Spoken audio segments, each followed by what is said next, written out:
আজকে গঠন হলো। আমি আজকে খুব ভালো লাগছে আমার যে হারোয়া 2 নম্বর ব্লকের 4টে অঞ্চল গঠন হয়ে গেছে। আজকে লাস্ট বাকি ছিল, এটা গঠন হয়ে গেছে।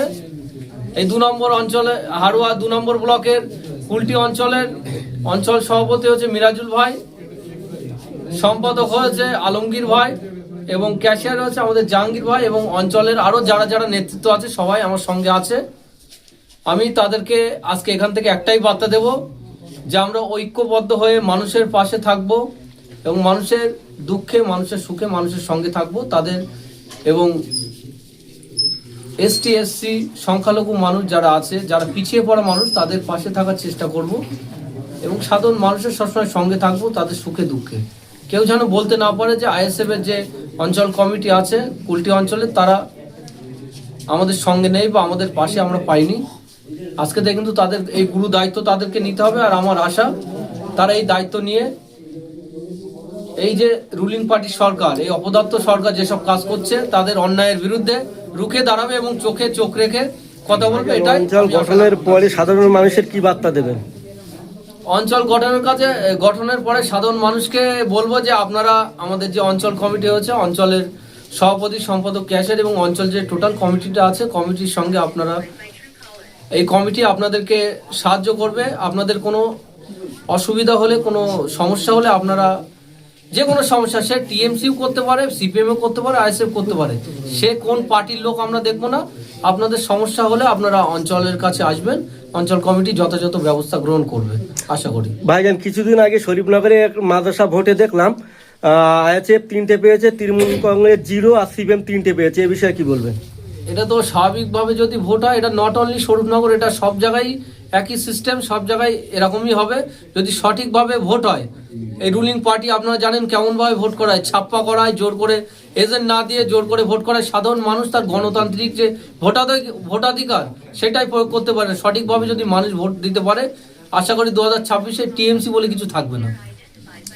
ভাইজান, মিনাখা কেন্দ্রে আপনারা কুলটি অঞ্চলের আজকের গঠন করেছেন, কিন্তু বাদ বাকি যেসব অঞ্চলগুলো আছে সেখানে কি আপনারা গঠন করবেন?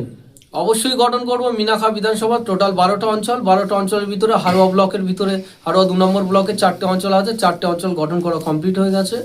পরবর্তীতে প্রতিটি অঞ্চল এক একটা করে আজকালের ভিতরে আমরা গঠন করব। সমস্ত অঞ্চল গঠন হওয়ার পরে আপনারা কি মিনাখা ক্ষেত্রে আইএসএফ প্রার্থী দেবেন?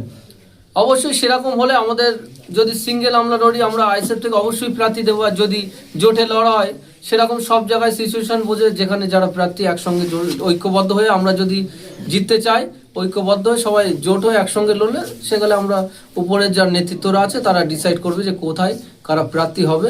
কিন্তু এই অপদার্থ সেন্ট্রাল গভর্নমেন্টের বিজেপি সরকার আর রাজ্য সরকার, এই দুটো পার্টিকে তাড়ানোর জন্য আমরা ঐক্যবদ্ধ হয়ে লড়াই আমরা করব, এটাই আপনাদের কাছে আমরা আশ্বাস দিচ্ছি। ভাইজান, মাননীয় মুখ্যমন্ত্রী ওয়াকফ বোর্ডের নিয়ে যে বিলটা পাশ হয়েছিল, সেটা এখন কিছুদিন আগে থেকে বলছে দিল্লি গিয়ে আন্দোলন করো, অতএব আমি থাকতে বাংলায় কিছু হতে দেবে না। এখন তো সাধারণ মানুষের প্রতি সেই বিলটা মাননীয় মুখ্যমন্ত্রী মমতা বন্দ্যোপাধ্যায় তো সেই বিলটা সমর্থন করেছে, এ বিষয়ে কি বলবেন? এটা ওয়াকফ হচ্ছে সাধারণ মানুষ বলতে এটা অনলি ফর সংখ্যালঘু মুসলিমদের জন্য, বিশেষ করে তাদেরকে নিয়ে খেলা হচ্ছে। বাংলা কথায় মুসলিম সমাজ আর কবে বুঝবে আমি এটা জানি না, তারা কবে বুঝবে, যত তাড়াতাড়ি বুঝবে এটাই তাদের পক্ষে আমার মনে সুবিধা হবে। মমতা ব্যানার্জি আপনাদেরকে বলেছিল যে ওয়াকফ নিয়ে কিছু টেনশন করার দরকার নেই, আমি আছি, কোনো আন্দোলন করার দরকার নেই, আমি এখানে ওয়াকফ পাশ করতে দেব না। কিন্তু আপনারা দেখেছেন এসআইআর চালু হয়ে গেল, এসআইআর চালু হওয়ার পরেই তিনি ওয়াকফ এখানে চালু করে দিল, কারণ সাধারণ মানুষ যাতে ওয়াকফ নিয়ে এখানে তারা কোনো রকম মিটিং মিছিল না করতে পারে, সেই কারণের জন্য তিনি বলেছেন। কিন্তু এখন এসআইআর চলছে, মানুষ এর ভিতরে মেতে আছে যে সে কি করে তার ভোটার অধিকার যেটা আছে সেটা যাতে থাকে, সেটা পরবর্তীতে সে ভোট দিতে পারে তার জন্য। কিন্তু এই টাইমে ওয়াকফ আইনটা মমতা ব্যানার্জি পাশ করে দিলেন এবং এর কোনো প্রতিবাদই আমাদের করতে দিল না। তিনি বলেছিলেন যে প্রতিবাদ করবে দিল্লি গিয়ে প্রতিবাদ করতে হবে, ওয়েস্ট বেঙ্গলে করলে আমার ছাড়া খারাপ কেউ হবে না। তাই আপনাদের সম্মুখে আজকে আমি বলছি যে এই প্রত্যেক বুথের বা প্রত্যেক অঞ্চলের টিএমসির যারা নেতারা আছে, বিধানসভা ভোট 26-এ, আমি বলছি না যে আইএসএফকে ভোট দিন। আপনার বাড়িতে যখন ভোট চাইতে আসবেন তখন আশা করি আপনারা বলবেন যে ভোটটা দিল্লি গিয়ে আপনারা ভোট নেবেন, যেহেতু ওয়াকাব আমাদের দিল্লি গিয়ে ওয়াকাব আন্দোলন করতে বলেছেন, ভোটটাও আপনারা দিল্লি গিয়ে চাইবেন, এখানে চাইবেন না। ভাইজান শেষ প্রশ্ন,